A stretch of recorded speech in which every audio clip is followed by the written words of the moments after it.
This week on Towboat Adventures.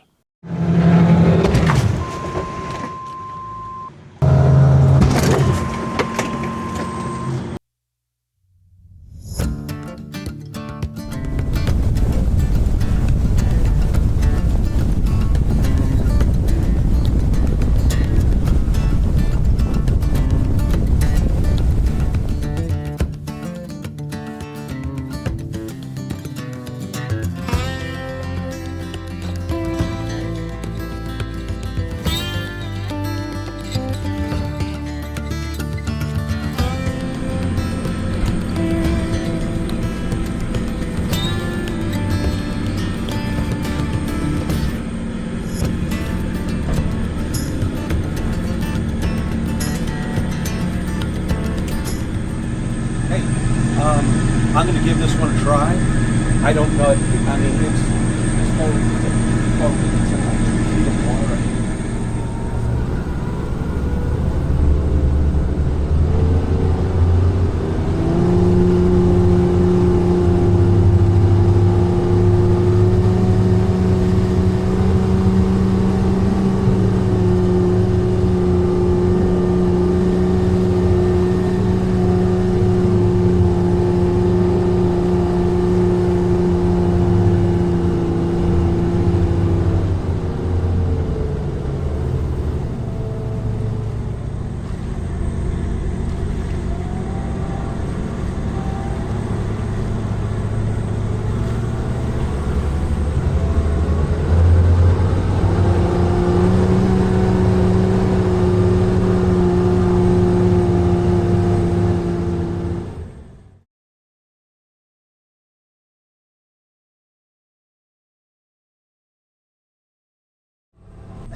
Hey, if any time, I mean, depends on, you never know with the tide charts. Yeah. If you guys see the water coming up and you feel the boat move at all, call me immediately. Okay. Okay. All right. Thank you. But I'll try to be here well before a high tide so we can, work on the plan.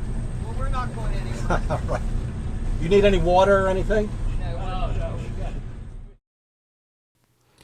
Here's a better view of exactly what happened. The customer was headed south on the Intracoastal Waterway, and in an effort to go around the dredge operation, he got out of the channel and went right into that U-shaped sandbar. As you can see, the sandbar extends north, and if we don't get a high tide, chances are we're going to have to pull this boat backwards a bit and then spin it to get it into deeper water. All right, so it's just about 2:30, and as you can see, I am now on Timothy M. Shea, which is the twin-engine Sea Cat, and I'm going to start heading down to New Smyrna to make a second attempt at pulling that trawler off of the sandbar. This is going to be a tough one because it is a big, heavy boat, and I'm hoping that Timothy has the extra oomph that Discovery did not have this morning to get these folks moving.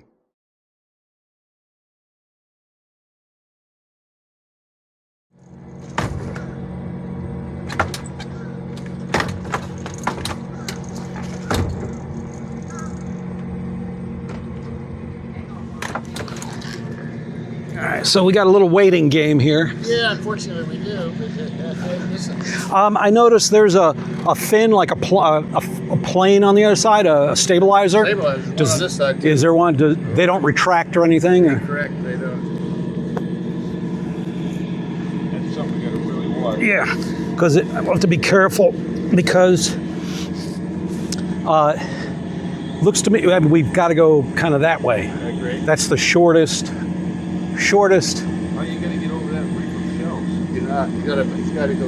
You can't go over that reef, right? That bow's going to stick. That's about maybe a foot in the water. I think you got to pull us back a little bit so we can get off that. What, Rhea? Can I? Just out of curiosity, you can't get us off. What's the next step? The way, my understanding, the way it works, if we call another boat out, then it becomes quote-unquote salvage. And it's not like we're going to claim your boat or anything like that, but then it's sort of like if your car's in an accident, then it becomes your insurance, not Towboat US. So that's basically what it So you're is. saying we have to call our insurance company? To You should have hull insurance, HULL. Here is an illustration of tonight's plan. At high tide, I'm going to attempt to pull them backwards and then spin the bow and hopefully pull them into deeper water. After discussion, we decided to hold off on the 2-boat salvage option until tomorrow, when high tide will come back again at about 9 o'clock. 6.5 hours later. So the plan right now is to get behind them and see if I can blow some water back there to create a channel, which will result in my ability to pull them backwards a few feet once we get more water here, and then I should be able to spin them.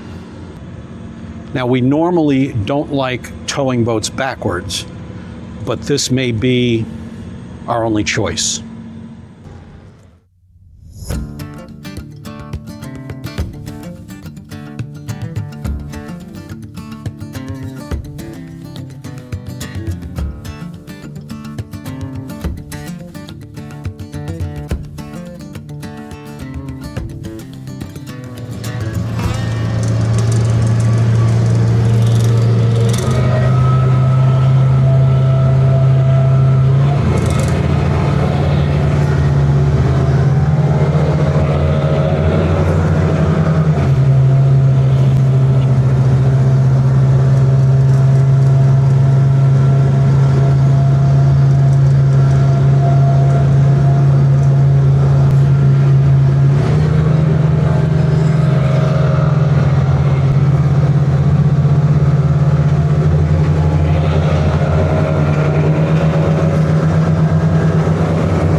Going to try this a little bit longer, and then we'll try from the bow and see if I can pull you around.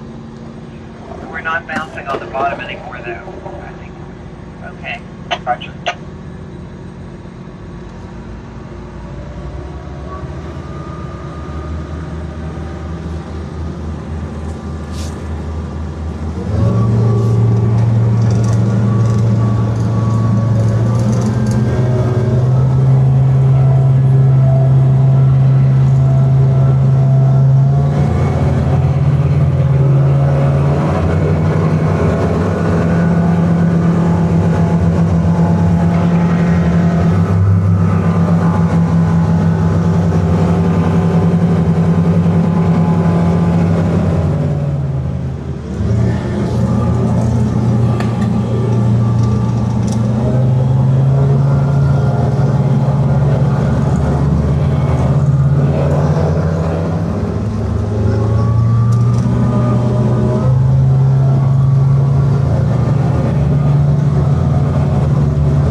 I think let's try putting the ropes back on the bow and see if I can pull you sideways. Roger.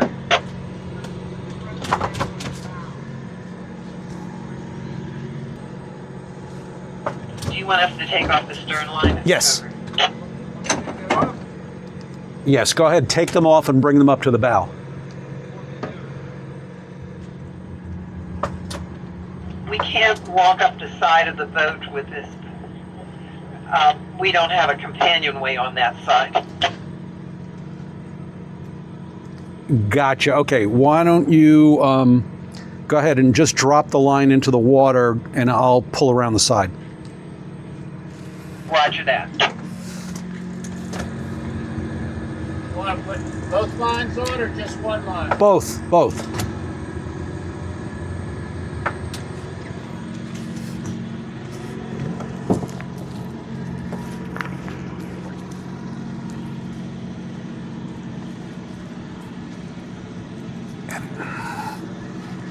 You want one on the other side? Correct, one on each side like we had earlier today.